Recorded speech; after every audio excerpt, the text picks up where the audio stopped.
Yo, je sors tout juste du film Tenet et franchement, si vous avez l'occasion d'aller le voir, foncez. Vraiment, il y a 3 trucs qui m'excitent de fou sur cette planète. 1, c'est le voyage dans le temps. 2, les folding phones. Et 3, t'inquiète toi-même, tu sais. Mais ce film, il est bluffant. C'est une conception du voyage dans le temps qu'on n'avait pas encore utilisé ou pensé. Et franchement, le scénario est dingue. Ça fait penser à Inception. C'est un film intelligent, il est trop bien fait. Et putain, Pattinson.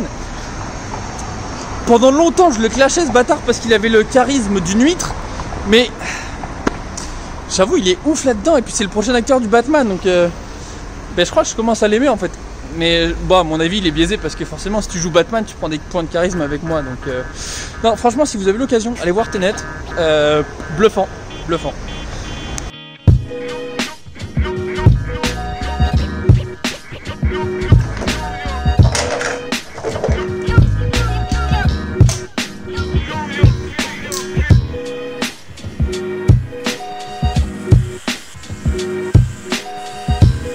Alors, ce que je vais vous montrer aujourd'hui, c'est pas du tout ma splendide technique de coupeur de cheveux, coiffeur. C'est plutôt un bâtiment que je vois tous les matins depuis ma salle de bain quand je me douche. Et j'ai réalisé à peu près le mois dernier ce que c'était. Et tous les matins, je le vois plus pareil.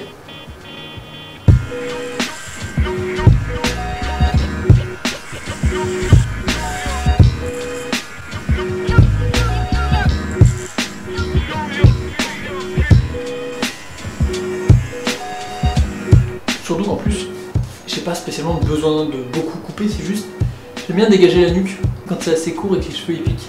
Voilà. Et ouais, voilà.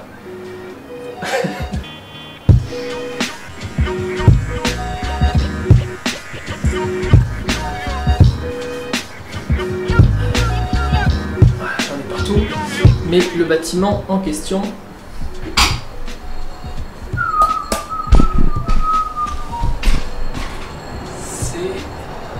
Vous voyez ce hangar là au fond? Voilà, c'est lui et je le vois tous les matins depuis 1 an et je savais pas ce que c'était. Vous voyez tous les gens qui attendent en bas, c'est parce que c'est un lieu touristique et je vais vous expliquer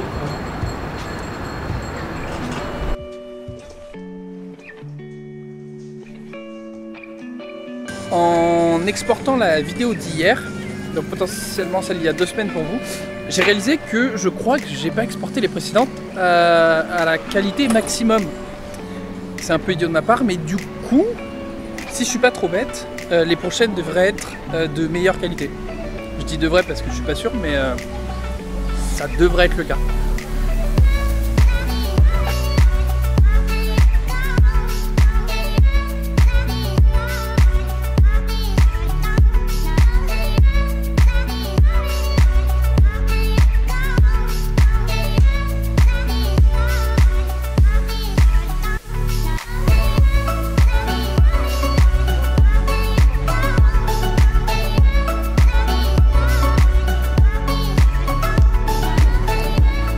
Voilà, alors le bâtiment qu'on voyait depuis ma fenêtre, c'est celui-là, c'est pas la même façade, mais ça fait, donc je vous disais, quasiment 1 an que je le vois tous les matins. Et quand je passais dans le coin, je me disais, mais c'est quand même bizarre de garder un bâtiment aussi dégueu, avec des trous béants dans les murs, tout cassé, avec des impacts de balles et tout. C'est quand même bizarre dans une ville qui va aussi vite et qui construit aussi haut que Shanghai. Et en fait, j'ai su ce que c'était il y a à peu près 1 mois, quand j'ai été voir au cinéma le film Bye Bye. Ça veut dire 800 en fait, c'est un film sur, ça s'appelle Les 800 guerriers je crois en anglais. 800 Warriors forcément. Et donc ça raconte l'histoire de l'invasion japonaise en 1937 à Shanghai, qui du coup avec la bataille dans la rue, et ce bâtiment est un vestige de cette période. Et en fait le film 800 raconte donc l'histoire de soi-disant 800 soldats shanghaïens qui ont résisté, soldats chinois, qui ont résisté dans ce building, qui est en fait un ancien hangar. Et je vous spoil pas la fin, mais les Japonais sont allés jusqu'à Nanjing. Shanghai, c'est au bord de l'eau. Hein, donc autant vous dire que pour les 800 à l'intérieur, ça c'est plutôt mal fini. Tout l'aspect tragique de la situation, c'est que ce hangar se situe au bord de la rivière de Shanghai, qui, je vous la montrerai. Ici, on avait les Chinois qui résistaient dans le hangar qui est là. Et juste là où je suis, c'était la concession internationale. Alors, Il faut savoir que à l'époque, la Chine c'était la pute de l'Occident. C'est peut-être pas la meilleure façon de le dire, mais au moins vous comprenez l'idée. La Chine avait cédé des territoires aux puissances occidentales. Et on avait notamment à Shanghai la concession française qui était immense, c'était quasiment la moitié du centre-ville de Shanghai. On avait la concession britannique et la concession américaine. Et ces territoires étaient regroupés dans ce qu'on appelait la concession internationale. Et là où je suis actuellement, de l'autre côté de la rivière, c'était la concession internationale. Sauf que, comme le Japon n'était pas en guerre avec les autres puissances du monde, et ben ils n'avaient pas le droit d'attaquer les concessions internationales, mais la concession internationale n'avait pas le droit d'abriter les Chinois en attendant. Du coup, les soldats chinois, ils étaient bloqués avec ce pont où ils ne pouvaient pas passer puisqu'ils arrivaient en territoire où ils n'étaient pas autorisés. Et de l'autre côté, l'armée japonaise. Et quand je vous dis l'armée japonaise, c'était qu'il y avait littéralement tout le pays qui leur tombait dessus. Et là-dessus, les Japonais ont été plutôt vénères. Je pense que c'est eux qui ont inventé le concept de Blitzkrieg. Hein. Ils avaient prévu de faire tomber la province de Shanghai en 3 jours et de faire tomber la Chine en 3 mois. La Chine, c'est plus grand que toute l'Europe. Et la province de Shanghai, c'est un tiers de la France. En 3 jours, c'est fort. Du coup, pour un tel plan, ils avaient forcément mis tout ce qu'ils avaient à disposition pour faire tomber Shanghai. Et on compte notamment attaque marine, attaque terrestre, attaque aérienne et bombardement. Sauf que ce qui a permis aux Chinois de résister le plus longtemps dans ce hangar, c'est que comme on est si près de la concession internationale, il ne pouvait pas y avoir de bombardement ou de frappe aérienne, puisque une bombe qui ricochait, qui déviait, je sais pas quoi, qui arrivait sur le pont ou qui arrivait de l'autre côté, et c'était la totalité de la planète qui venait mettre tarif au Japon. Donc le seul moyen de venir déloger les Chinois qui étaient là, c'était de les attaquer avec l'infanterie. Et ce qui est encore plus absurde et vraiment aberrant là-dessus, c'est que les Européens, qui étaient ici, donc là où je me trouve, ils venaient, ils se posaient et c'est limite, ils pique-niquaient devant la guerre, puisque ils étaient tranquilles de ce côté, ils pouvaient pas se prendre une balle ou de gaz ou une bombe ou je sais pas quoi. Et ils venaient là, et ils se posaient sur le rebord, et comme moi avec mon bubble tea là, et ils venaient regarder la guerre.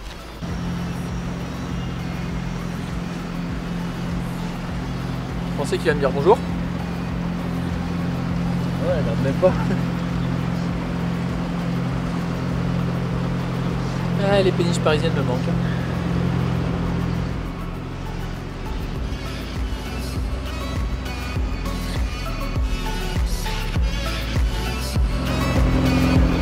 Ouais, j'ai pas tout, j'ai d'autres trucs à filmer moi.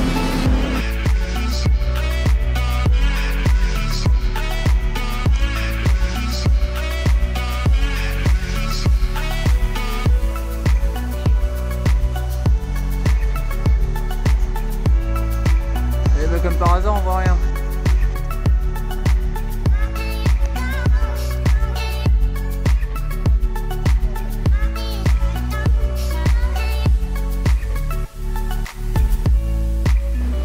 Qu'est-ce que j'ai oublié de vous dire aussi? Ah oui, à la fin du film, il y a une fois que toute l'intrigue est terminée, tu as le début du générique et un peu une scène post-générique à la Marvel. Et tu vois un plan de Shanghai en drone, un plan de Shanghai actuel, tu vois, tu te dis putain, c'est vachement récent. Et je vois le truc, je fais mais c'est mon immeuble ça. Là ça c'est chez moi. Et je vois le drone qui se rapproche de chez moi, je fais pardon. Et puis là il tourne au dernier moment. Et ils montrent ce hangar, celui que je viens de vous montrer. Et c'est là que je réalise en fait, ils disent que le hangar qu'ils t'ont montré pendant 2 heures, c'est ce hangar là. Et ben en fait le machin que je vois tous les matins en prenant ma douche depuis quasiment 1 an, que je trouvais moche à souhait, en fait c'est un monument historique et moi j'étais complètement ignorant. Et petit fun fact, je sais pas si c'est fun d'ailleurs, depuis que le film est sorti, il y a à peu près 1 mois, ou peut-être 2, ça dépend de quand vous verrez cette vidéo, ou de quand je la sortirai surtout, le monument est devenu hyper populaire, bien plus populaire qu'avant. Quand je passais, il y a plus de 3 mois du coup on va dire, il n'y avait personne, il y avait 2-3 personnes qui prenaient des photos sur la façade que je vous ai montré tout à l'heure, mais à l'entrée il n'y avait jamais personne. C'est plutôt pas mal, je pense que les gens connaissaient cet endroit mais ils ne savaient pas toute la symbolique qu'il y avait, et maintenant que tu as un film pour encenser les actes héroïques de ces gens-là, ça relance un peu l'intérêt pour le lieu. Et avant les gens ne connaissaient pas. Coucou toi! Un joli chien qui vient de passer. J'ai adoré le film. C'est peut-être parce que ça fait 1 an que j'étais pas allé au ciné, ça doit jouer un peu.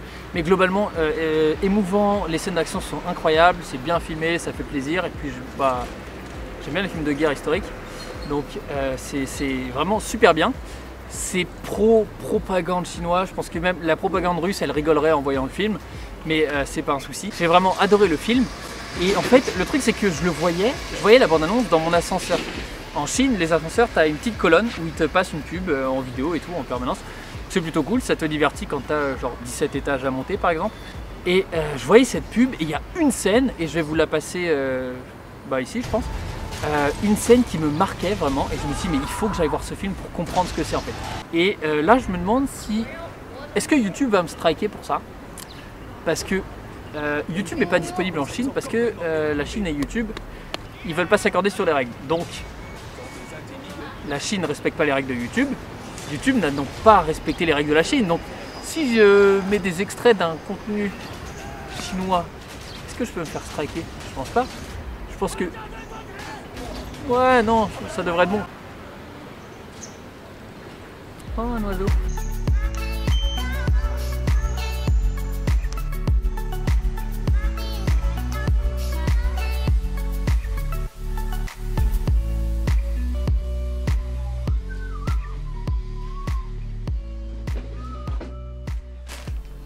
J'en ai profité pour remonter une autre livraison.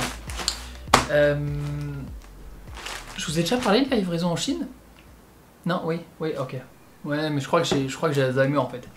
Je me suis posé un peu plus tôt dans un autre parc pour vous dire, oui, alors quel truc j'ai oublié de leur dire, machin. Et ben j'ai quand même oublié de vous dire des trucs. Le premier, c'est que si jamais le sujet de la Constitution française et que vous voulez savoir à quel point notre pays rayonnait à l'international, tout ça avant, si c'est un sujet qui vous intéresse, c'est un sujet qui m'intéresse aussi, donc si vous voulez, je pourrais vous en parler un peu plus dans des vidéos. Quoique... En fait, non, je pense que je vais vous en parler de toute façon, donc que vous aimiez ou que vous aimiez pas, je vous en parlerai. Ah oui, et je voulais aussi aller, au début pour cette vidéo, je voulais aller sur les lieux de tournage du film Bye Bye. Parce que, alors, obviously c'est à Shanghai, enfin, la scène se passe à Shanghai, mais ils ont reconstitué les décors forcément pour pouvoir y filmer. Le problème, c'est qu'au moment de la sortie du film, ces lieux de tournage n'étaient pas ouverts au public, mais ils sont censés ouvrir un peu après, mais j'ai pas trop de date. Et le truc, c'est que j'ai trouvé l'endroit, sauf qu'il n'est pas vraiment à côté de Shanghai, il faut que je prenne un train pour y aller, il est paumé au milieu de nulle part. Et du coup, je me suis dit, est-ce que tu prends le risque d'aller au milieu de nulle part avec un train sans savoir si le lieu sera ouvert? Non. Et du coup, la livraison. Je pense que je sais déjà ce que c'est en fait. Enfin, c'est pas que je pense, c'est que je sais, parce que le seul truc que j'ai commandé récemment, c'est une BD. Tiens, si tu passes par là, c'est pour toi, hein, ça doit être ta BD. Sache que je n'ai aucune idée de ce que j'ai commandé. J'ai pris ta BD. J'apprends de mes erreurs. J'ai pris ta BD parce que les autres avaient l'air de l'encenser et ça avait l'air pas mal. Et soutenir la famille, tu sais. Non, t'es belge. Bon, c'est pas grave. Mais du coup, je sais pas l'histoire, je sais même pas la langue. Mais bon. Voilà. Putain, tu me fais comme Sangoku. Oh le bâtard! Ah bah oui! Mais alors, bon bah tiens. C'est Bienvenue en Chine et c'est assez cool. Yes, bah parfait. Parce que j'en avais entendu parler et j'avais bien envie de la trouver. Donc une pierre de coups, c'est cool. Oh! Oh, c'est trop bien! Parce que du coup, c'est en exemplaire limité, il y a une dédicace. Et là, tu vois, pour moi. Oh, t'es un bâtard. Il a fait un jeu de mots pourri sur la prononciation de mon nom en mandarin. Mais ça va, j'aime bien, j'aime beaucoup. Ah, c'est cool, putain, je suis trop content. Aussi, je voulais vous remercier parce que j'ai eu pas mal de retours en message privé sur les vidéos, les premières vidéos que j'avais fait. Et vraiment, je suis vraiment trop content, ça fait trop plaisir d'avoir des retours positifs des gens.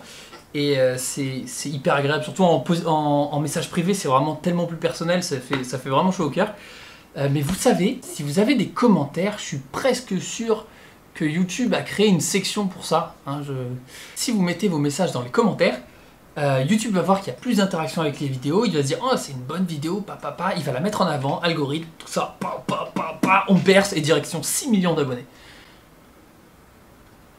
Redescends sur terre, mec, putain. Bref, aujourd'hui, je vous ai parlé de films, et vous savez quoi? Ça m'a donné envie d'aller au ciné. Et on est, du coup, début septembre, et Tenet vient de sortir. Tenet ou Mulan, je sais pas encore, mais je risque... ouais, je vais aller au ciné. Ben, je pense que je vais conclure maintenant. Du coup, merci pour tous les messages que vous m'envoyez en privé. Franchement, même si je vous ai fait une petite blague sur l'espace commentaire, vous me faites vraiment trop plaisir. Vous devriez me voir quand je reçois un message, j'ai une grosse banane, ça fait trop plaisir. Si jamais vous avez des questions sur la vie en Chine, comme je reste ici encore quelques mois, si jamais vous avez des questions un peu précises ou des, je sais pas, des a priori, des trucs que vous aimeriez voir ou que je vous explique en vidéo, je pense que je peux vous aider. Mais pour ça, il va falloir des questions un peu plus précises parce que on m'a envoyé c'est comment la vie en Chine? Là, il va me falloir plus qu'une vidéo de 5-7 minutes pour te répondre. Mais si... je sais pas, si vous avez des questions sur le code de la route en Chine, vous pouvez me les poser, mais ça va être vite répondu parce qu'il n'y a pas de code de la route. Mais... Bref, portez-vous bien et à la prochaine.